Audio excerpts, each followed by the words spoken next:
Bienvenida o bienvenido a esta exploración. Hoy nos metemos con una estrategia pedagógica que suena, bueno, suena potente. RUC son las siglas de investigación, comprensión, puntos críticos y conocimiento.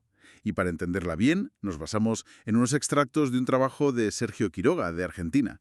Él la detalla y cuenta cómo la empezó a aplicar. Exacto.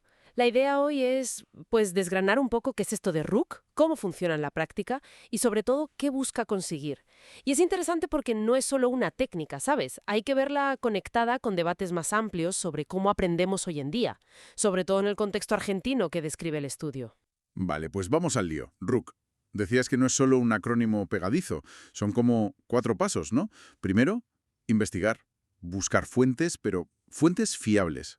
Segundo, la comprensión, entender las ideas clave de eso que has encontrado. Ajá. Tercero, y esto me parece clave, los puntos críticos. No es solo entender, es encontrar, no sé, nuevas perspectivas, cuestionar un poco. Y cuarto, el conocimiento, o sea, construir algo nuevo con todo eso. Quiroga, además, se inspira en gente como Freire, Vygotsky, gente que ya buscaba un aprendizaje más activo, ¿no? Justo, justo, ahí está el núcleo, yo creo. La apuesta es sacar al estudiante de ser un mero receptor pasivo. Busca que participe, que piense críticamente y, muy importante, que el aprendizaje le signifique algo, que tenga sentido para él o ella. Valora el proceso, el camino, no solo la nota final. Claro. Es una respuesta clara a esa enseñanza más tradicional de yo hablo, tú escuchas. Y eso conecta directamente, creo yo, con la diferencia entre el aprendizaje profundo y el superficial. El superficial es el típico, me lo aprendo para el examen, motivado por aprobar. Pero el profundo es, es otra cosa. Es cuando de verdad lo pillas, lo conectas con tu vida y sientes esa satisfacción de entender. Totalmente. RUC parece que va directo a eso. Sí, sí.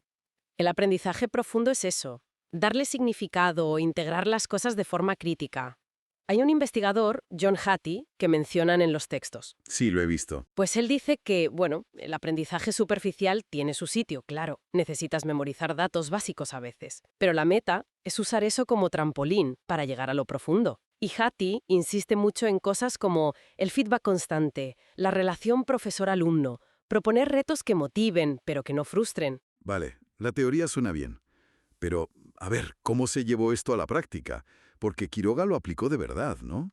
Eso es lo interesante. Lo hizo en Villa Mercedes, en San Luis, Argentina, en 2023. Y ojo al dato, el momento era justo después de la pandemia, con el lío que eso supuso para la educación allí. Exacto.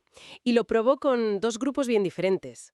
Por un lado, chicos y chicas de último año de secundaria, 17 o 18 años. Y por otro, futuros profesores, gente ya entre 19 y 30 años. ¿Y cómo funcionó? Esos 4 pasos de RUC, ¿cómo los aplicaron? Pues mira, en la fase de investigación el tema era aprender a buscar y a elegir fuentes buenas, artículos, vídeos, lo que fuera. Vale. Luego, en comprensión, se juntaban en mesa redonda, a discutir las ideas principales. ¿Y la fase crítica? ¿Cómo era? Porque eso de puntos críticos suena un poco abstracto. Pues fíjate, no era solo criticar por criticar. Era más bien dialogar con los autores, buscarles las cosquillas, digamos, encontrar huecos en sus argumentos, proponer otras vías. A veces, lo cuenta Quiroga, era casi como un juego de detectives intelectuales. Anda, qué bueno. Y al final, en la fase de conocimiento, la idea era que crearan algo nuevo, un pequeño borrador, un paper, integrando todo lo que habían aprendido y sus propias reflexiones. ¿Y los resultados? ¿Qué tal? ¿Funcionó? Pues los resultados preliminares que comenta el estudio dicen que sí, que hubo más interés, los debates eran más ricos, pero, y esto es curioso, A ver. hubo una diferencia clara entre los dos grupos. Los futuros docentes, que ya tenían más bagaje académico, le sacaron mucho más jugo a la metodología, especialmente en esa parte de análisis crítico y en la producción final. Se notaba que tenían más herramientas. O sea que quizás se necesita una cierta base, una madurez, para exprimir bien la parte más crítica. Interesante. Y el rol del profesor entonces cambia un montón, ¿no? Radicalmente. Pasa de ser la fuente de verdad a ser más bien un guía, un facilitador. Da más libertad, más autonomía al estudiante. Y esto, claro, no es una idea aislada. Conecta con tendencias más grandes en educación.